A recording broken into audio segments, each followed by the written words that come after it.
আজি ঘোষিত হাইস্কুল শিক্ষান্ত পৰীক্ষাত 100% উত্তীৰ্ণৰ ধাৰা অক্ষুণ্ণ ৰাখিলে নগাঁও জিলাৰ বেছামাৰীৰ নৱজাগৰণ বিদ্যাপীঠে।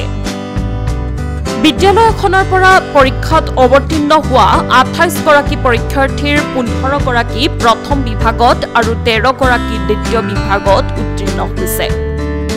প্ৰথম বিভাগত উত্তীৰ্ণ হোৱা পৰীক্ষাৰ্থীসকলৰ ভিতৰত মুস্তাবিৰ আহমেদে ডিষ্টিংশ্যন লাভ কৰাৰ লগতে ঐচ্ছিক গণিতত 100 নম্বৰৰ ভিতৰত 100 নম্বৰ লাভ কৰে।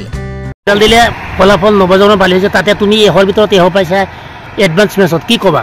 কি ক'ম আৰু, কষ্ট কৰিছোঁ, পাইছোঁ, আজাৰ ছাৰে ভালেখিনি সহায় কৰিছে, সেইকাৰণে এশ পাইছোঁ আৰু সেইখিনি আৰু। আচ্ছা, তোমাৰ এই এহৰ ভিতৰত এহ পোৱাৰ আঁৰত কোন আছে?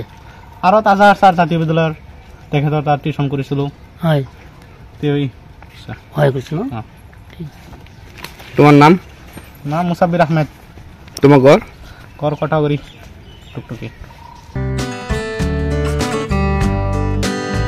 আন্নিশা শ্বাহনা ৰায় ষ্টাৰ মাৰ্ক পাবলৈ সক্ষম হৈছে।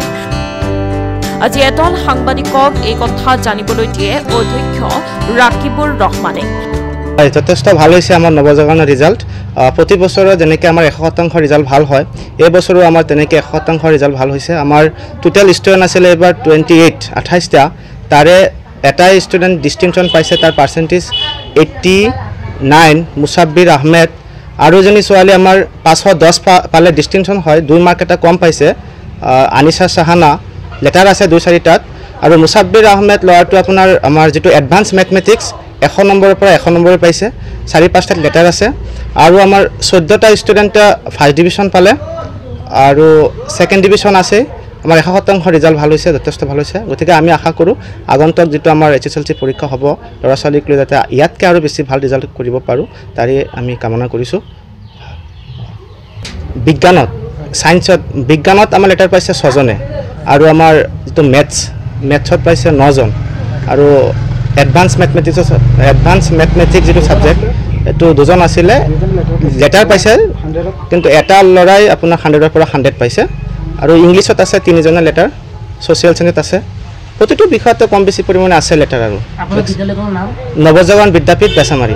ইপিনে সৰুচলা জাতীয় বিদ্যালয়তো 100% উত্তীৰ্ণৰে অঞ্চলটোলৈ গৌৰৱ কঢ়িয়াই আনিছে ছাত্ৰ ছাত্ৰীসকলে। আমাৰ সৰুচলা জাতীয় বিদ্যালয়ৰ 2024 বছৰ প্ৰথম যি বেচ আছিলে, আমাৰ মুঠ 8টা ল'ৰা ছোৱালী আছিলে। হয়তো আমি যিমানটো আশা কৰিছিলোঁ সিমান ফলাফল আমি লাভ কৰিবলৈ সক্ষম হোৱা নাই, কিয়নো আমাৰ আশা আছিলে 2-3টা ল'ৰা ছোৱালীয়ে ডিষ্টিংশ্যন পাব। কিন্তু বিশেষকৈ কিছুদিন আগত যেতিয়া নেকি পৰীক্ষা নহওঁ বুলি চৰকাৰে চাউন দিলে, তেতিয়াৰ পিছৰ পৰা মানে ল'ৰা ছোৱালীবিলাকে অথচ গাৰ্জেনবিলাকে অকণমান মানে গুৰুত্ব কমাই দিলে। মই কিন্তু যথেষ্ট চেষ্টা কৰিছিলোঁ, গাৰ্জেনসকলকো কৈছিলোঁ, ছাত্ৰ ছাত্ৰীকো কৈছিলোঁ যে পৰীক্ষা হ'বই, তোমালোকে চিন্তা নকৰিবা, তোমালোকে এইবিলাক ভাবি পঢ়া শুনাত মন নিদিয়াকৈ নাথাকিবা।